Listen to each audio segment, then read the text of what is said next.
Insurance isn't one size fits all, and shopping for it shouldn't feel like squeezing into something that just doesn't fit. That's why drivers have enjoyed Progressive's Name Your Price tool for years. With the Name Your Price tool, you tell them what you want to pay, and they show you options that fit your budget. Enough hunting for discounts, trying to calculate rates, and tinkering with coverages. Maybe you're picking out your very first policy, or maybe you're just looking for something that works better for you and your family. Either way, they make it simple to see your options. No guesswork, no surprises. Ready to see how easy and fun shopping for car insurance can be? Visit Progressive.com and give the Name Your Price tool a try. Take the stress out of shopping and find coverage that fits your life, on your terms. Progressive Casualty Insurance Company and Affiliates. Price and coverage match limited by state law. I'm Delta Work, and this is Very Scary Delta. The Boulet Brothers are on the show today, and we talk about eating bugs, getting pushed off a bridge, and good old-fashioned apple pie. But first, do you want to see me go off? Because I think you want to see me go off. Oh. Mom! Do you hold the space? Hold the space? Hold the space? Are you very scary like me? Ghoulish, gory? Ooh, are you on the edge like me? Turned on by a corpse? Bargains fall across the strip mall. The lunch hour is close at hand. Karens crawl in search of managerial blood, and goblin monsters terrorize this 99-cent neighborhood.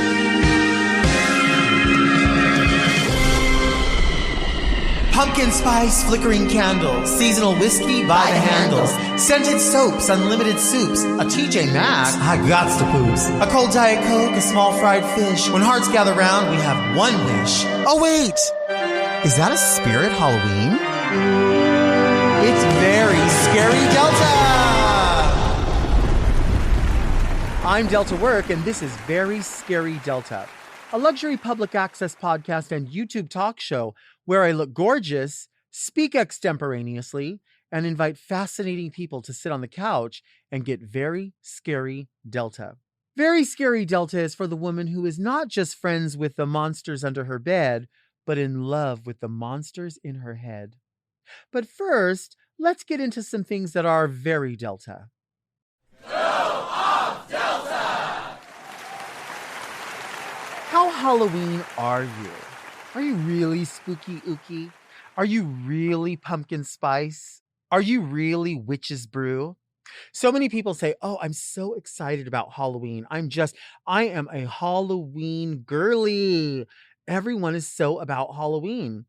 But if you really are very scary Delta, how come I don't see you showing up and showing out at the clubs? How come when queens are doing Halloween numbers, you aren't so excited?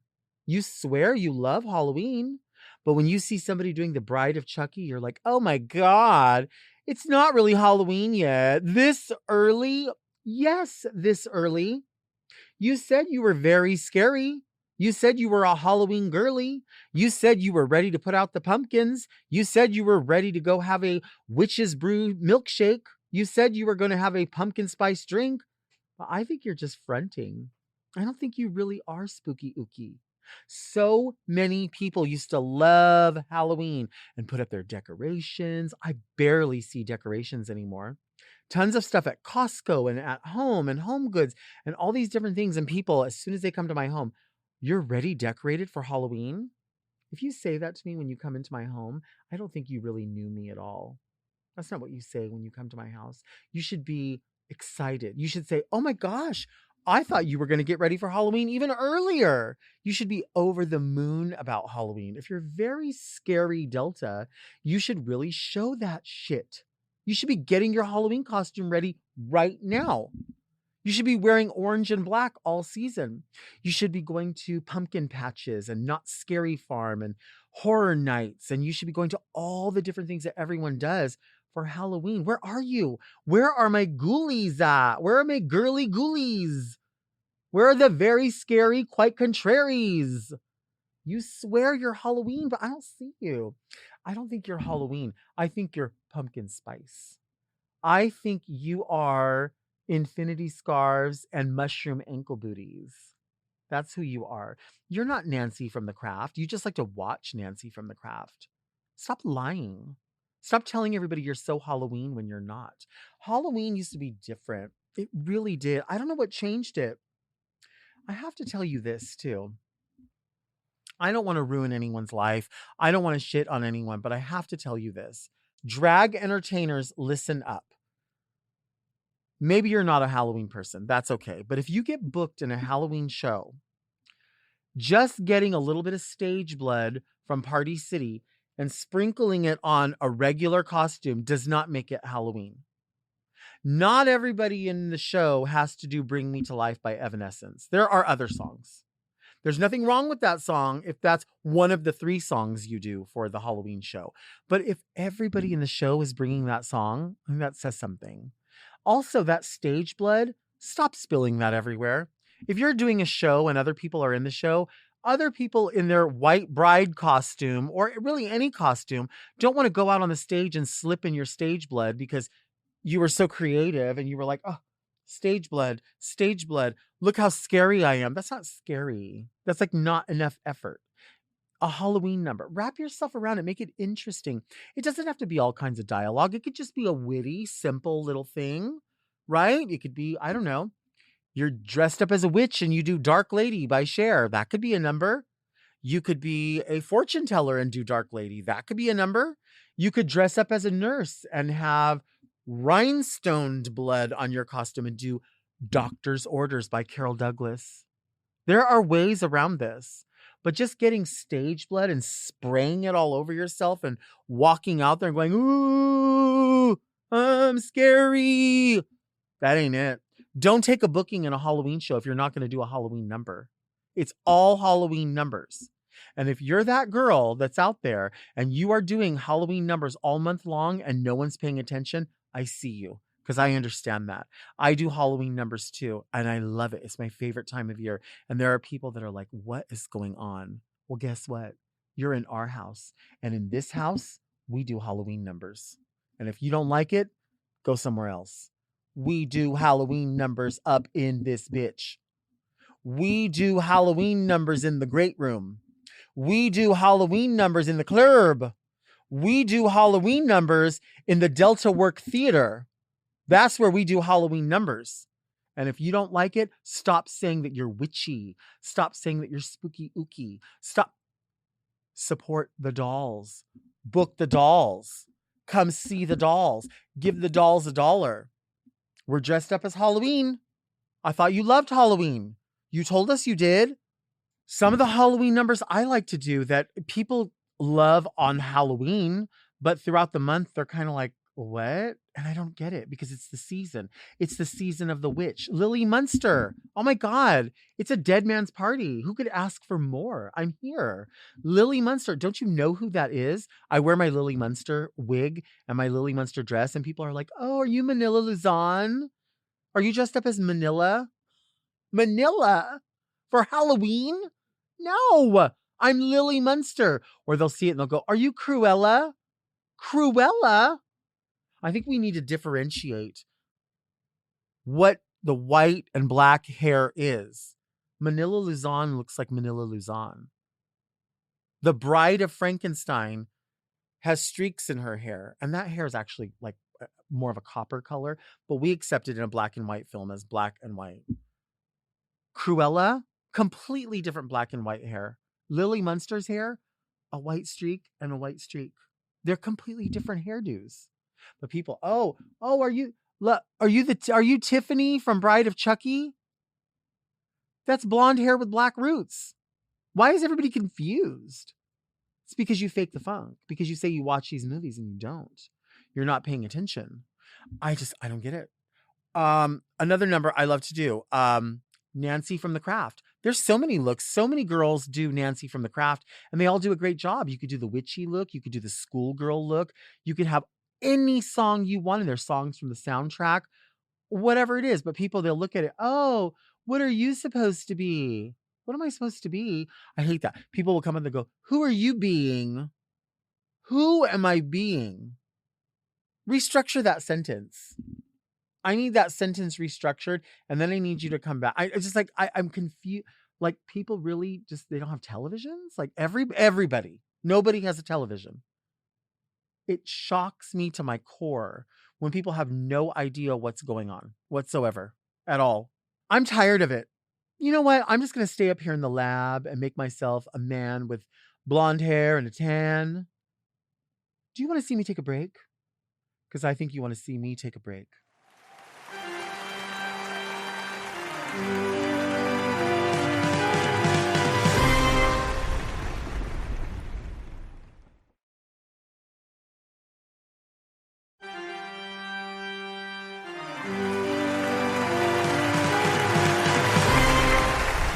Today's guest just left the Nosferatu beach party and took the ghost train to get here. Please help me welcome the Boulet Brothers. Hi. I'm so grateful you're here. Thank you so much for having us. I always see you as so glamorous. And I think, obviously people always want to relate the Boulet Brothers, obviously, to horror. But I always think glamour first. I think it's glamour and it's horror, of course, because they're both hand in hand, don't you think? I agree. I think that's an accurate description. Absolutely. I love that. Thank you. For me, my favorite combo is gore and glamour. Like together, it's chef's kiss. Yeah. How long have you both been doing glam and horror? Well, we did drag and horror for a while before we actually became the Boulet Brothers, because we started off in nightlife production. So we did these crazy stage shows every night, and we would get in drag, but then sometimes we'd be in drag and sometimes we'd be like male presenting characters and all this different stuff. And then at one point we decided, well, we need to host this thing ourselves. So we developed these characters, and then it's been that way ever since. That's been, God, a long time ago. Yeah, probably close to 10 years, maybe even a little more. But I do think we like to think that we were trying to pull off glamour for years. But the reality is, I think that didn't really develop till about 4 or 5 years ago. And I think we really sort of like perfected our aesthetic and, And you're always known, obviously, for these looks. Do you have a certain inspirations? We look at things like retro cartoons and graphic novels and comic books because the imagery and the costuming is so just stamped. It's two-dimensional. It's instantly recognizable. It's color blocking. It just emanates with a vibe. And I think we brought some of that into our drag for sure. There's this bar in Highland Park. It's called the Offbeat Bar.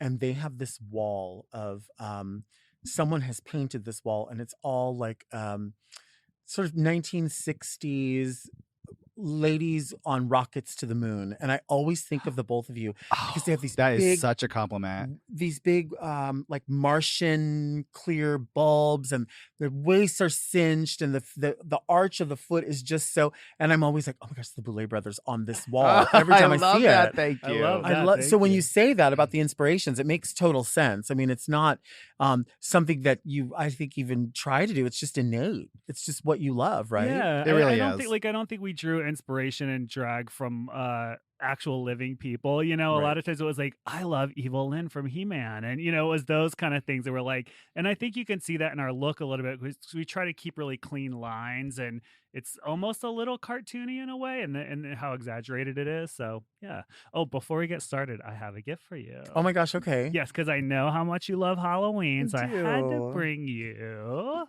Oh my gosh. Really? Yes. Oh my. Some Okay. Halloween trees. There's eyes in here, which I love. Oh my god. Thank you. Of Yes. course. Look at that. Notice how much you love Halloween. And by the way, I love your new intro for Halloween. I Thank just watched you. it yesterday. I love it. Especially the smashing the pumpkin on the ground. Well, now I have to say, I have to be dead honest. You know what about cheating for camera for certain things? We got the pumpkin, and Doug was like, all right, you're just going to smash it. And of course I pick it up and I have zero muscle. I'm all marshmallow. So I'm holding it. And I'm like, oh, I don't think I can hold this thing. He's like, just smash it. I threw it down and it bounced. He's like, I think we might need to get somebody in here to do this with you. There was a ladder. There was this. It was a mess, but we finally got it. It was cheated for camera for sure. Thank you for Gotcha. those gifts. That's so sweet. You're welcome. I'm so thankful. Yeah, I just, I watch your show and I always think like, God, did I miss the boat? Like I should have done this. Like, Drag Race, why? Like, this is more intense. It's more interesting. I think it's more referential. I think it definitely highlights so many different people that are monsters, but maybe are glamorous, maybe are absolutely frightening, maybe are unnerving, maybe are all of those things. Is that what you know that you celebrate? Yeah, I mean, to me, even though we say it's monster drag and all that, I really just think it's drag, right? Yeah. Like, you've been performing like we have for a long time, and when you actually perform in clubs, the diversity in the cast that shows there's a lot. You have drag kings and trans performers and everything. And for a long time, other shows didn't allow that on their show. And so I think a part of the queer community felt a little left out. So it was important for us to be like, we want to celebrate all forms of drag, and if all drag is valid, then all drag is valid, right? Right. So we kind of want to celebrate. I mean, you have to be good at it, obviously. Yeah. Or delusional. One or the other makes you great for TV. I always wonder because I feel like a lot of queer people are very attracted to horror films, Halloween. I don't know if it's the idea of being able to dress up and be somebody else even for a day. What do you think that is?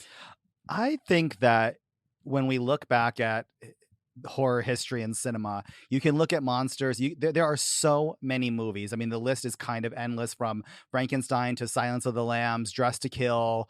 I mean, on and on and on. Terror Train, where your villain is someone who's dressed as a woman, or Right. or a transvestite, or some kind of like depiction of them being deranged in some way. And as a young queer person, you see that, and whether you're cognizant of it or not, you relate to that character, because you're like, oh, a little piece of me is that. Am I the monster? Sure. And then you take that and you reclaim that title and just say, yes, I am the monster, and I love it. So when you watched Psycho, you were like, I need that granny wig. No, not definitely not. Although it is iconic. It is. It is. It is, definitely. Did you both love Halloween as kids? Oh, Yeah. That's Yeah. something we connect on a lot. Yeah. Halloween was a great time because I could be myself and not get in trouble for it. Yeah. I grew up in New England too, so it was very much the classic Halloween experience, with the leaves turning and changing and so it getting pretty. cold, and just running around the neighborhood trick-or-treating. And I used to work in haunted houses and just always loved the villain of everything. So Halloween was for sure my Yeah. favorite. I love that. How was what was it? Midsummer? Scream. Midsummer Scream. Yeah. How was that? It was a lot of fun. This is our second year going, and we sort of built a whole castle in there, and we did like meet and greets, and we had merch and all this stuff, and some of the cast members came. And to me, it felt so good because it was a bridge between queer culture and the horror culture. Sometimes the horror culture, a small vocal minority, can be a little bit homophobic, honestly. And so I feel like our castle was sort of a beacon for all the queer people there. Not only them, but them especially, I would say. And it was like really well supported. There was a line wrapped around the castle pretty much all day, both years. So it's also a beacon to say, like, yes, we're not asking permission to be here. We're taking up space, and it's right in the front, and it's impressive and fun, and it celebrates the same things that everyone celebrates. So yeah, it's interesting. Like, some people from the horror space see us more as horror host characters, like Elvira or the Crypt Keeper or something like that, versus being a drag artist. And then, the queer side of things usually sees us as drag. So it's kind of like, it's interesting. It's an interesting mix. It's interesting what you say about taking up space, because I feel like in a figurative sense, but also in a literal sense, it sends two different messages when you are in a space like that, and people do respect you for the characters and for the space that you're taking up. That sort of visual to people who may just see pictures of it on Instagram and can see themselves in you and say, I want to be glamorous. I want to do that. I want to have a voice and say something. That's why I always say with like podcasts, everybody has a podcast, but everybody has something to say. yeah, You know, and they relate differently to people. that's why we started our podcast, because Drac always has a ton of stuff to say. That's not true. Sometimes.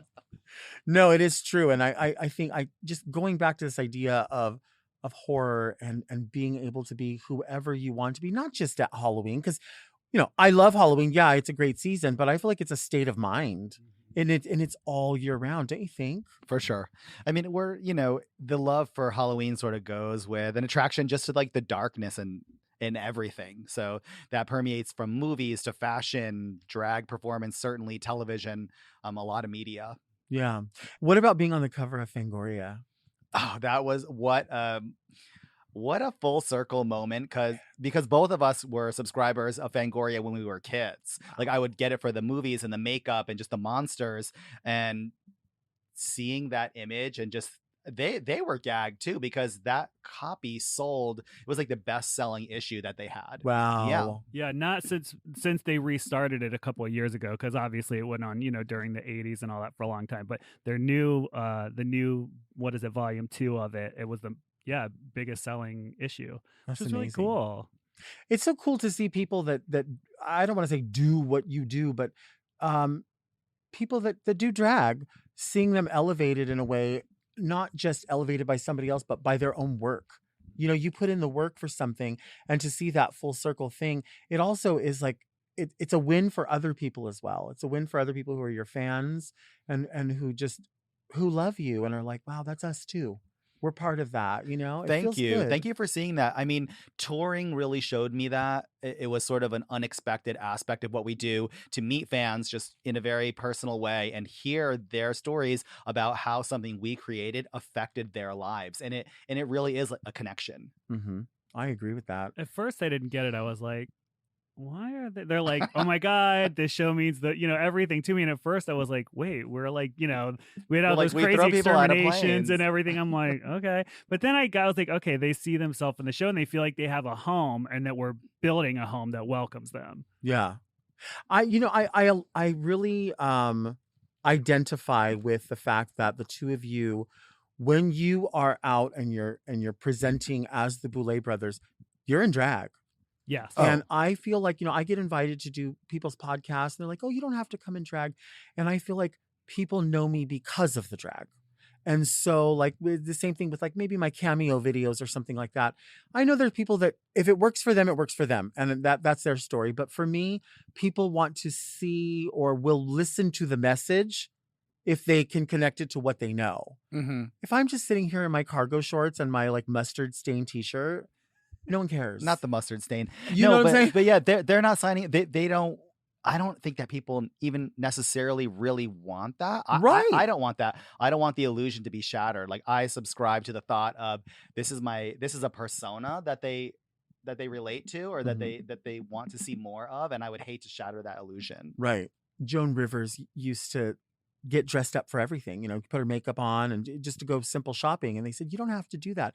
And she said, when people meet Joan Rivers, they want to meet Joan Rivers. And that's just how I feel. Exactly. Yeah, I think Dolly Parton too has that sort of Mhm. vibe, and I've always drawn inspiration from that. I'm like, they want to see the fantasy. Right. They don't want to see your regular life. There's plenty of regular people they can see around every day, I mean, Right. sometimes I guess it makes you feel human for them to see you just like as a regular person, but I don't know, I just like the fantasy. I'm like, I don't want to take that from them. Truth is, we really wouldn't know anything about that. Like people have never, they just don't see it. Yeah, we never Yeah. take pictures out of drag or like show up to anything. It's just, I don't know, not our thing. I like the mystery of it. I like that it's like a unicorn, like comes out when it comes out, goes away, and you don't know. I wish I had sort of that, had done that in a way. I love that. Of course, when you're do Drag Race or any of the shows, you have to break that wall a bit as Sure. a contestant.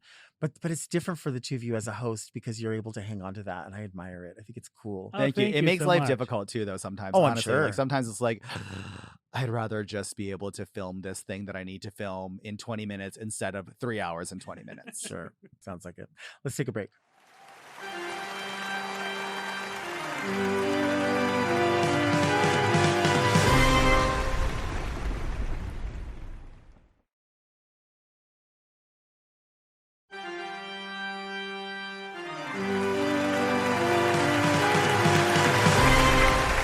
We are back with the glamorous Boulet Brothers. We were just chit-chatting about everything Halloween and everything about being hostesses. Where would people, if you didn't have an obligation, where would people find you on Halloween?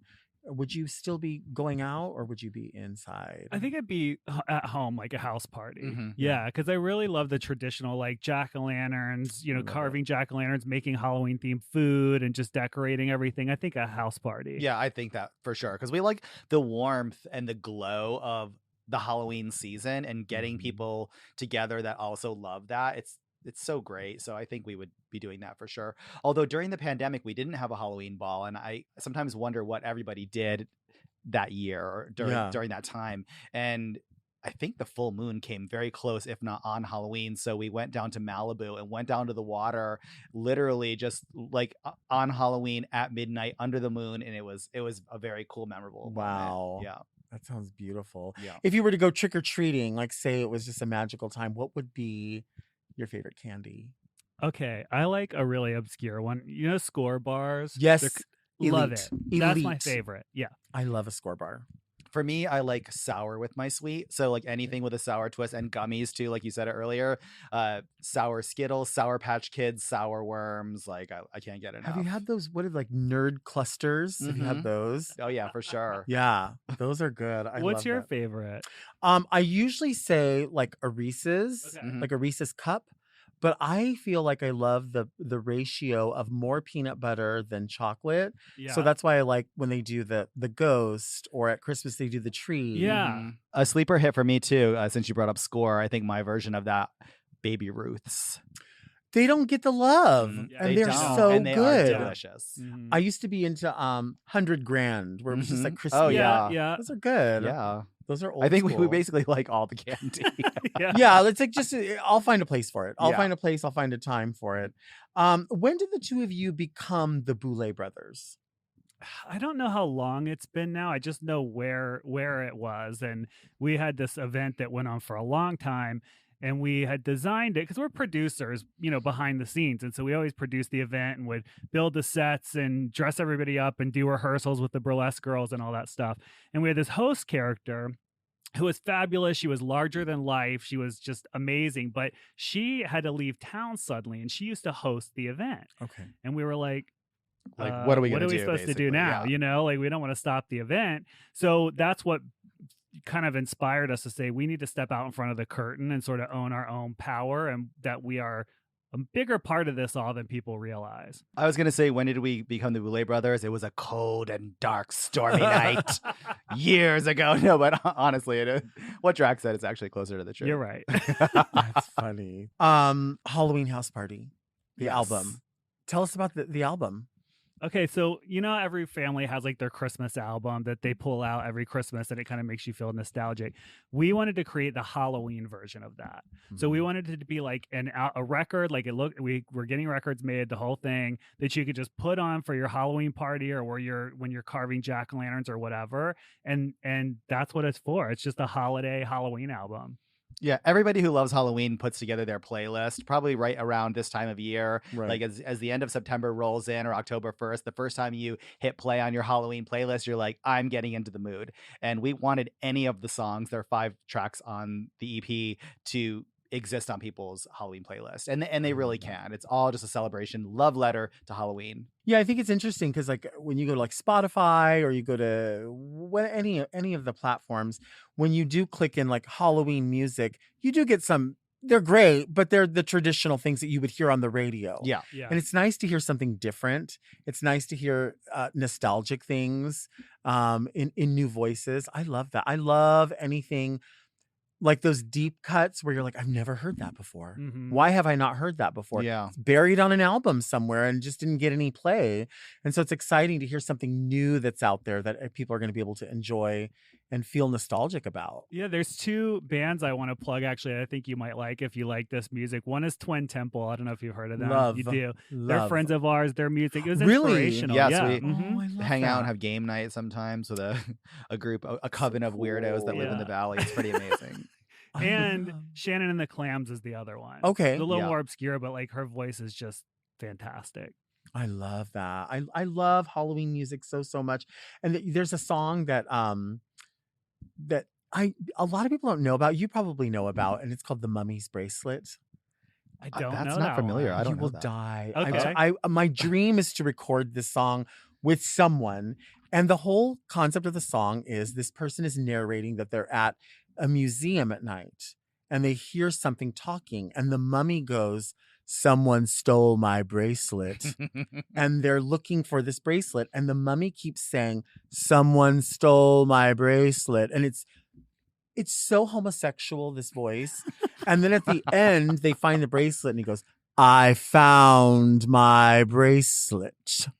And it's just, he's so pained and so, it's like languid and it's just, he's bored. And it's the best song. You have to look up the Mummy's bracelet. I Well, I'll look it up absolutely when we will leave. now. You will Yeah. love it so much. You should cover it. It sounds fun. I was gonna It's say so we fun. might we've been talking about potentially expanding the Halloween house party concept next year and just adding songs and re-releasing. So if we decide to do a duet or have a special It guest, could be the fun. Mummy's bracelet would all to work. What's neat is that the singing voice is just kind of like a little like I was in the like it's that. Yeah. But then there's somebody else that's like luxurious and sexy, and it could be the two of your voices, right? It could be.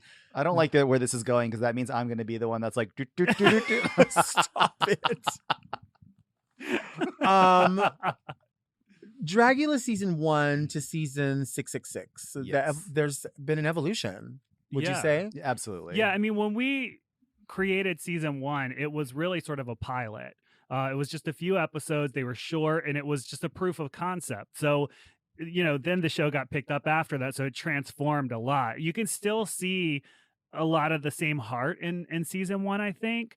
Even some of the things we do, Yes. like when we're presenting the floor shows and all this stuff, it's there. It's just a funnier version of it. Like an infantile stage. And, Yeah. I love that. and we've learned a lot about television production. Coming from a production background in like nightlife and live events really helped, but TV is absolutely its own world. So Sure. there were a lot of bumps and bruises and cuts along the way, but every year we strive to pour back into the show and make it better and closer to what our initial vision was. We just didn't have the support or the funds, frankly. What do you think goes into the makeup of a good contestant for Dragula? I think they have to have a good heart at base because we just don't want to elevate people that will go out there and just put negativity out there. Now, some of them are kind of wild and misunderstood, but I still believe they have a good heart. Sure. So it's important for us to make sure that they, have a good moral compass, but their look should also be distinct because we don't want to, we all can watch YouTube and look at all the makeup divas and it's all the same kind of thing, and I think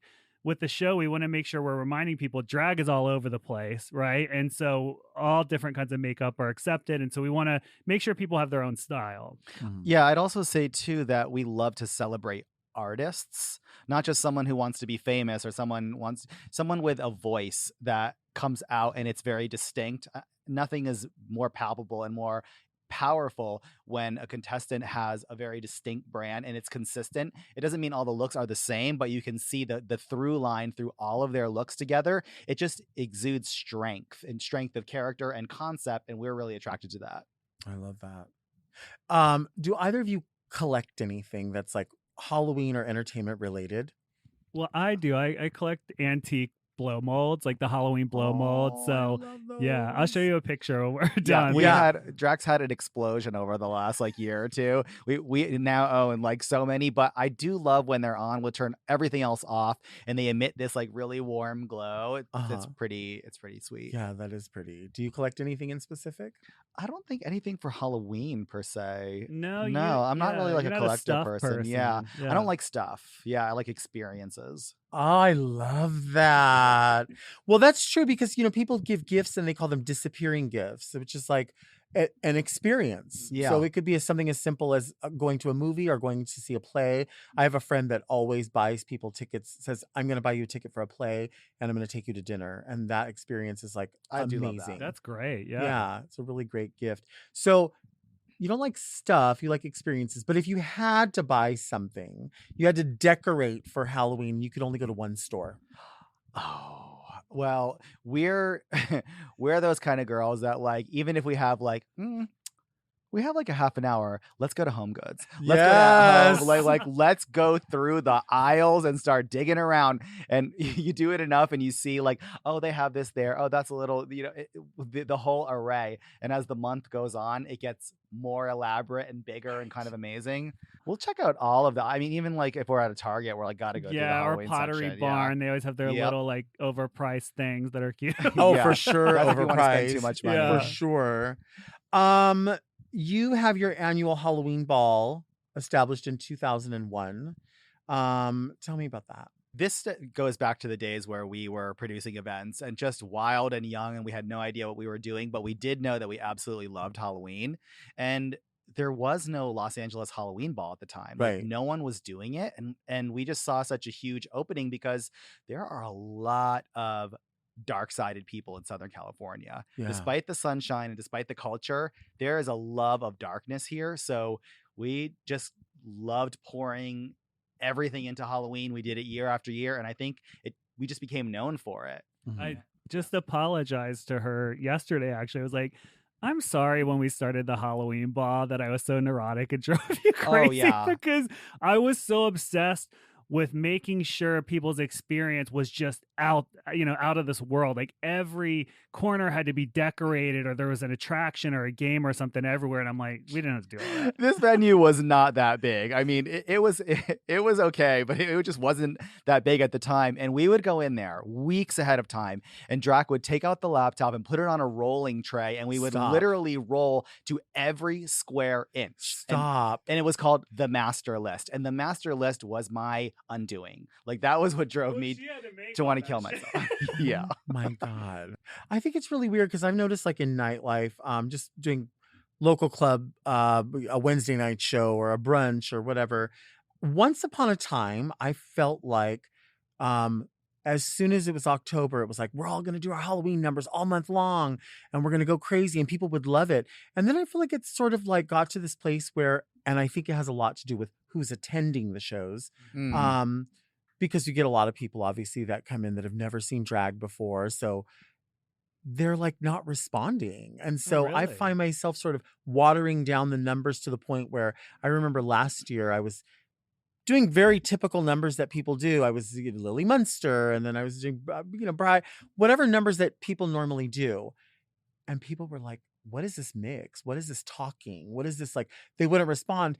And it got to the point where I was literally wearing like sequin devil horns, a sequin dress, and I was doing Bad Girls by Donna Summer in order to get a response. Now I get it, Yeah. brunch is a different animal, but you just think to yourself, like, why am I watering this down? Like, Yeah. you it's want October. that Tuesday night midnight crowd of queer people that show up Exactly. and they want to eat it up. Whatever you've got, they're ready to eat. Like, Yeah. they know drag, they've seen it Yeah. before. So when you go out on a limb, they're much more receptive to that. Keep it Right. weird. Right. Like, that's when it's the best. And they get your reference point. They get like, what is this dialogue?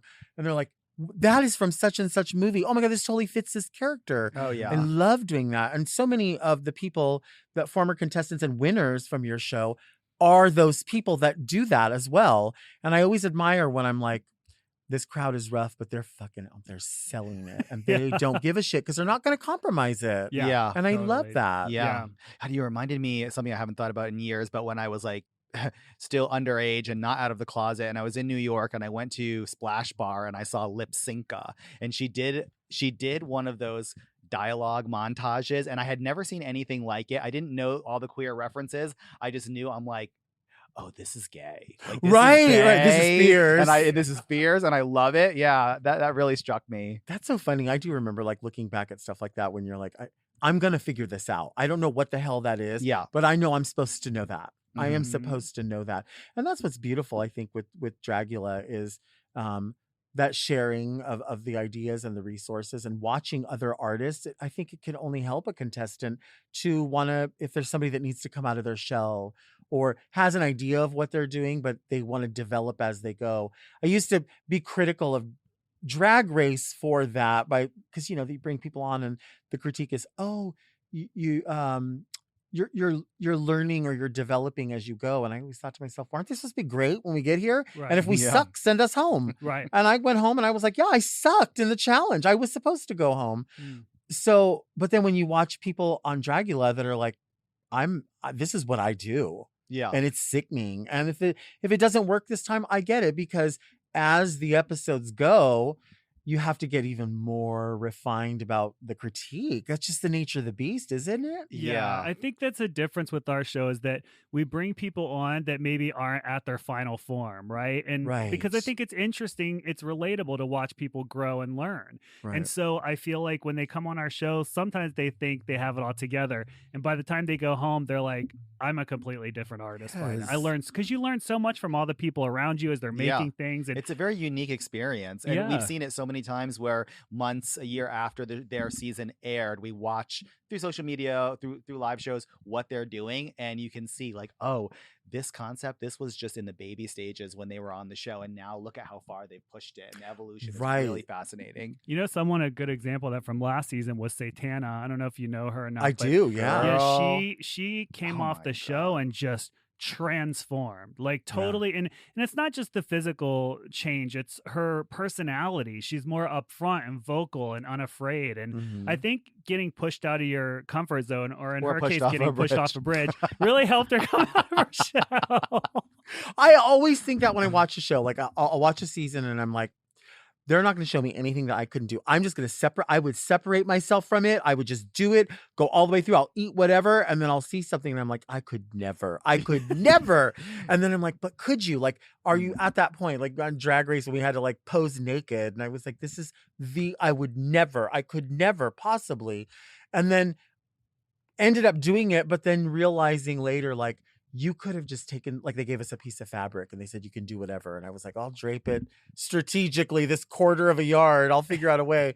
But I thought to myself, you know what would have blown their socks off is if I would have just used it as a head wrap. They would have been Yeah. like, oh, yes. Mhm. that shows balls, Yeah. no pun Yeah. intended.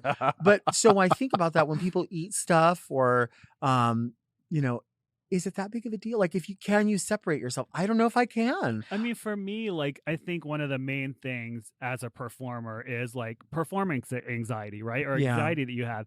And I think that facing your fear is the most transformative thing you could do as an artist. And that's sort of while it's fun to watch drag artists jump out of planes and stuff, there is a bigger message to what we do, which is face your fear and you will become more powerful. At least that's been our experience, you know, in our career so far. Yeah. I think that's true. I mean, and that's what I'm saying, like, how the contestants really have that wherewithal and they have that conversation with themselves internally to go, it's just a bug. It's just bugs. What's going to happen? Nothing's going to happen There's a to you. punk aspect to this too, with the Yes. group mentality. It's like if you may be capable of more than you think you are, because when you're on television and the cameras are rolling and there's 10 other bitches in the room that are ready to do the thing that you're scared to do, you're like, I'm not going to allow myself to be the Right. one, not, and then you overcome it. You have more confidence going forward. Yeah, you definitely, I think that's 1,000% true. And that's really anybody that, I always say to people, when you get sent home from a competition, people go, oh, I'm so embarrassed or this or that. And it's like, baby, you're in the majority.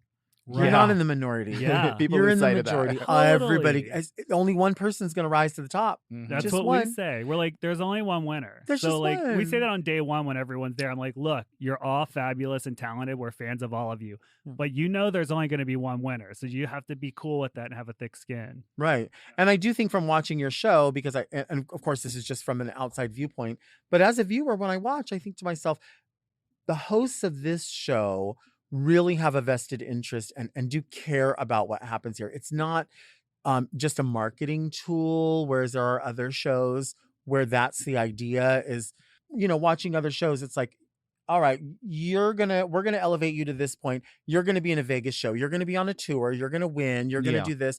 And in this show, it's like, well, anything could happen. That's Anybody- the truth. Yeah. We never know. When we always say that, like when we sit down on day one, we're like, what do you think's going to happen? And all the production people will sort of cast their predictions upstairs. There's a On giant a big wall board. with It's everyone's fun. Yeah. picture. Then we revisit at the end of the season to see who was closest. Yeah, and we're always wrong. We never know. It's always a surprise, So, yeah, I mean, I think giving people the opportunity to rise to the top makes it fair. Yeah, Yeah. absolutely. Plus, look, I think we know exactly what it feels like to be queer, that you're already an outsider, but to be queer and weird, which I'm not going to say all of our contestants fall under that category, but many of them do. And just to have the found chosen family, and we want to see them succeed in whatever way they want to or can. That development is something we absolutely foster, because I think fans see themselves in the show, but we see ourselves in the competitors. Yeah, and there's not a cookie cutter way to win the show, right? It's not like, well, if you win, you have to go on tour and do drag all the time. No, you don't have to. If you want to use your drag to become a musician, fine. You want to become a fine artist, cool. Like, use the platform to elevate your brand and let it grow into what you want it to be. Absolutely. Let's take a break.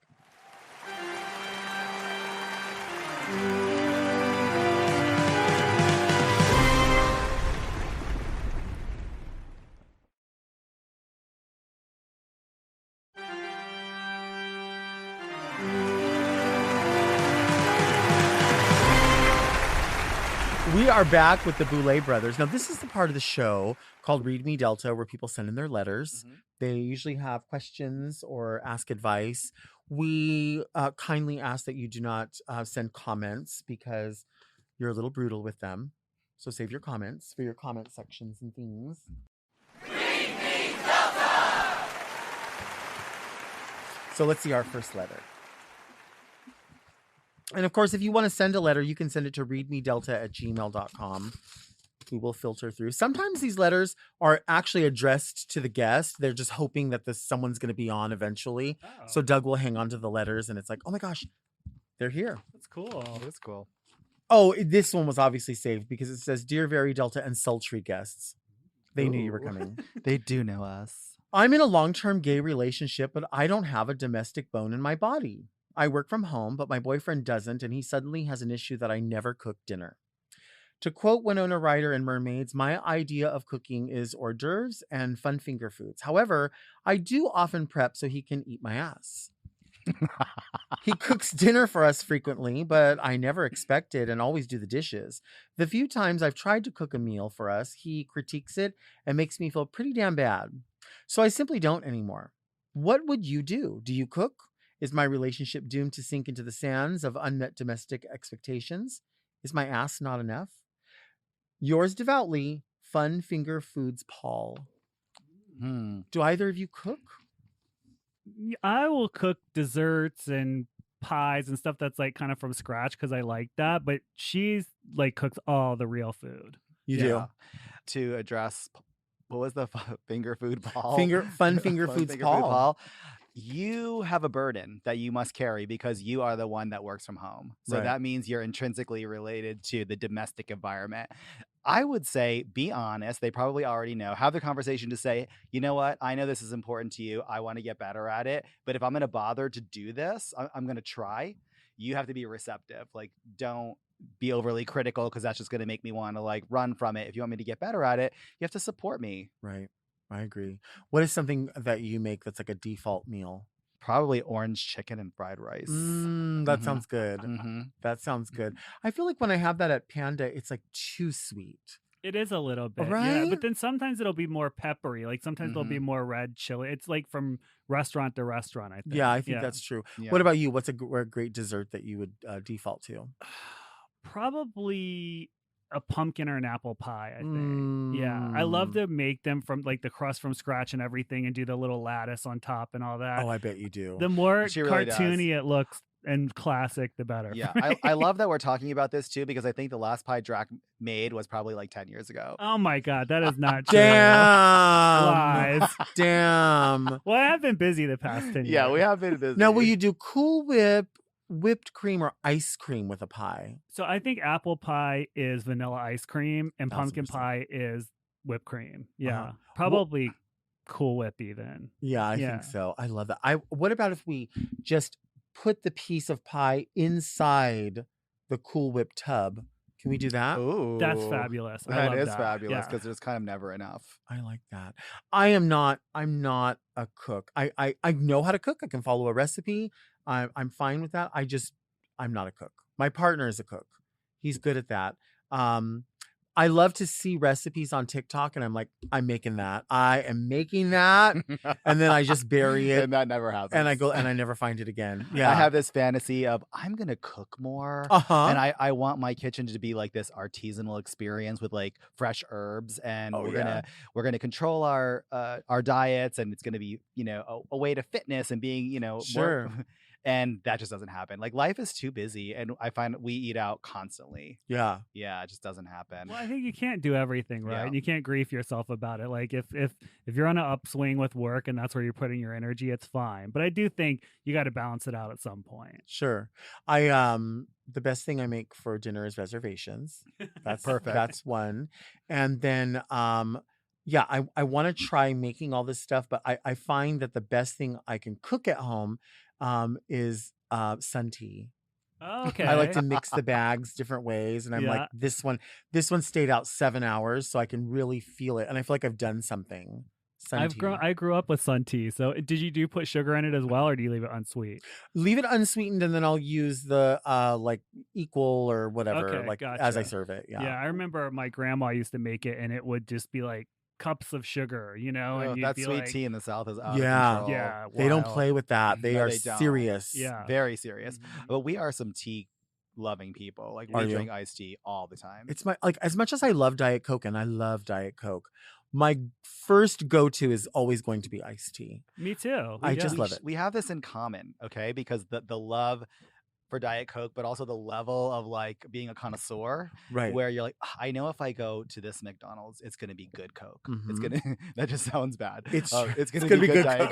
Diet Coke, But this Jack in the Box, no. I Right. swear they're back there just mixing up phantom concoctions of like, oh, it's a little Dr. Pepper and a little orange, like literally. Did you, because you did a test, so did you find out why they're different? Like what makes them taste different? Well, I know that they've said that at McDonald's, they bring the syrup and the carbonation are always transported at a certain temperature. okay. And it's Mm. according to the Coca-Cola bottling company. Whereas other places, I swear to God, these other places put in there like C&C Cola or whatever, Shasta. Once upon a time, I was a server, like working in the food industry, and if someone ordered diet and we didn't have it, like my management would say, oh, just put Coke and then splash it with Sprite, it'll taste Oh. different, and they won't know. And I'm like, okay, and that's good what I trick, think is actually. happening. Yeah. I mean, it's not a That's good trick to interesting. do, but I could see the taste how that would be Yeah. effective. Yeah. Yeah, I don't cook, and I do go out a lot. And you mentioned going out to eat a lot. I feel like when people hear me complain, they think like, wow, you must really like, you have these bad experiences that are so much more than everyone else. And I think it's because I just go out more than everybody else. So Yeah. Mhm. by ratio, you know what I mean? It's like I'm having these experiences. Well, I also bitch a lot. I mean, But I I think it see could be good. clips of you online, and I'm like, it's relatable. Like we go out to eat a lot too, so a lot of times I see you say something, I'm like, that's true.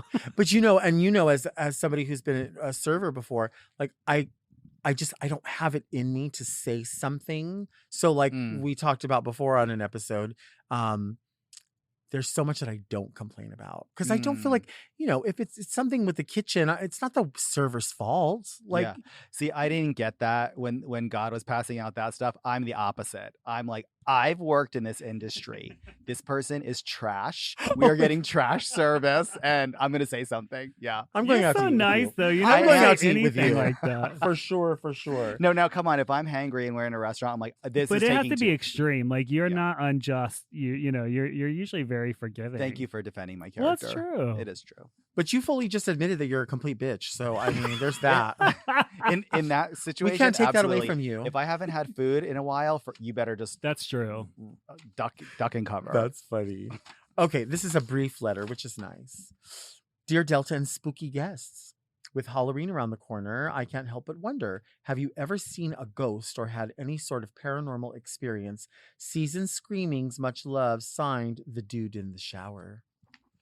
I've never seen a ghost, although I thought I did because we were setting up said club that we were talking about like years and years ago. It was 3 a.m. I was alone in a crawl space, and I hear something coming from the other room. I'm like digging around for props and stuff, and I crane my neck out the window, and down the hall I see this ancient man walk by across the open No. doorway. Yeah. And I was like, hello? I was so freaked out.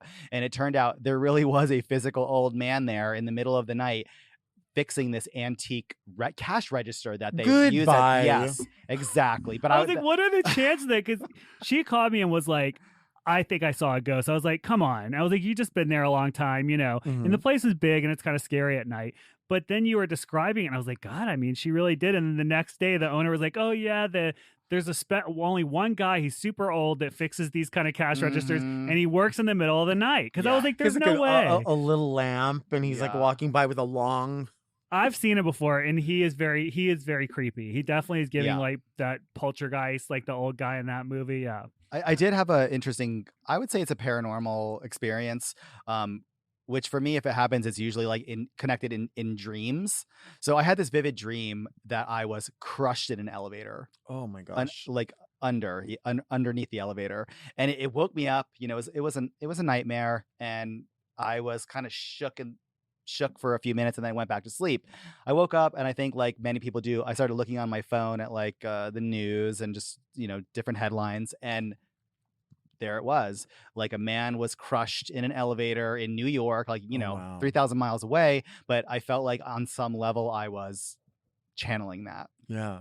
What about yourself? Anything? Not really. I'm very grounded and realistic, and that's just not, to me, if you don't see it, like, I'm just like, no. I'm not saying it's not real. I'm just saying if I have no evidence of it, there's nothing for me to go on, Right, but I do believe in a spiritual plane. I believe that there's more to life than just our physical beings, for sure. But I just don't know what all that is. Yeah. I don't think and I would love to say, like, I wish I had seen something. I totally believe in people's experiences. I just don't want to front and be like, oh, I've seen it, because I haven't seen anything. Totally. But I totally believe that it's out there, and I kind of want to experience it. But I just say that as somebody who's intrigued by it. Yeah. Because I'm sure I would be scared shitless. Honestly, me too. That is like the realm of horror that kind of affects me the most. Yeah. Like the unseen, the forces, the supernatural, like that's what really gets me. Like killers breaking into your house trying to hack you up with a chainsaw doesn't really do it to me. I enjoy it, but it doesn't scare me. But the supernatural stuff really does. That's why I've always said, like, I love mainstream horror films, like all the franchises, like, but when I see something like Freddy, I just think Freddy's shady. He's not scary. I love him. Like, he's reading. Yeah, he's funny. Right? The Crypt Keeper. I want to hug the Crypt Keeper. Yeah. So Oogie Boogie is adorable. That's not scary. Totally. Sure. I know you're covered in bugs, but it's all right. I probably got bugs. Totally. I probably have the bug. I think ghosts don't scare me at all. Any kind of spirit like that, I would just be like, get out of my house. I'm paying the mortgage. You do not belong here anymore. Get Stop out. making all that noise. Yeah, I'm like, I'm not having that. But the killer thing, that does get me. So we're the opposite. Yeah, we are. Yeah. In many ways too. Like we just the yin to the yang, and that just happens to be another one. That's how it works. Yeah. I think that's how it fits together like a puzzle piece, for sure. I love that. Thank you both for being here. This is so fun. Oh, it was a Thank you pleasure. for having Yes. us. And thank you for giving us Frankenfurter. I love this outfit. We didn't get to Yes, talk about I it. love You look this. great. Makeup Thank you. is fierce. I like to get elevation of the classic. Thank you. Yeah. I wasn't sure. I was like, maybe I should, people always say, was Nancy from The Craft really the daughter of Frankenfurter? Because, there's a lot of similarity there. That's interesting. Yeah. So sometimes for drag shows, I'll do like a switch out from one to the other. So I'll have the Okay. Nancy dress. It'll rip off to Frank, and it's like. Have a you ever fun seen thing. the 80s movie? I think it's called Night of the Demons. Yes. That girl, I can't remember her name, is like Victoria or something. I'm like, that she walked so Nancy could run, because they are the same character. I love when she's like on top of the guy, and she's like, "Do you like my makeup? Do you like my makeup?" And then when she's like going to get candy at the liquor store, and she has her just puss all out, she like bends over, and she's just You're like, exposed. I've been there in both of those situations. Yeah, that's how I'm gonna go trick or treating this year There you go. at the liquor store, begging. I'll get full size, I think. Anyway, thank you all so much for being here and for listening and watching Very Delta. Our show comes out every Monday. Subscribe to Mom Podcast YouTube channel and turn on your notifications so you never miss an episode. Search for Very Delta on your favorite podcast apps to listen to the audio-only version if you can't handle all of the glamour on the green sofa. You can also sign up for our premium offerings on Mom Plus Gold by visiting mompodcast.plus, where you get weekly episodes of more Very Delta. Don't forget to send all of your comments and questions to readmedelta@gmail.com. We'll see you next week, and until then, keep things very Delta.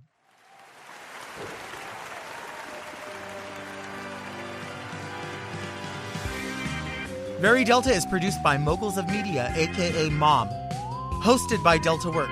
Produced and edited by Doug Robertson. Technical direction by Margot Padilla. With original theme music by Will Pitts. Media and design support by Stone Cold. And set design by Eris Sevilla. Executive produced by Alaska, Willem, Big Dipper, Camille Stennis, and Joe Cilio. Recorded at Forever Dog Productions.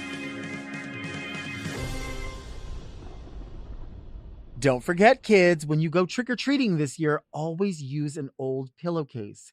It's the strongest vessel to carry all of your candy. Forget those paper and plastic bags. Mom! To listen to Very Delta ad-free, 1 day early, and to get access to more Very Delta and all of Mom Podcast's premium content, check out Mom Plus Gold at mompodcast.plus.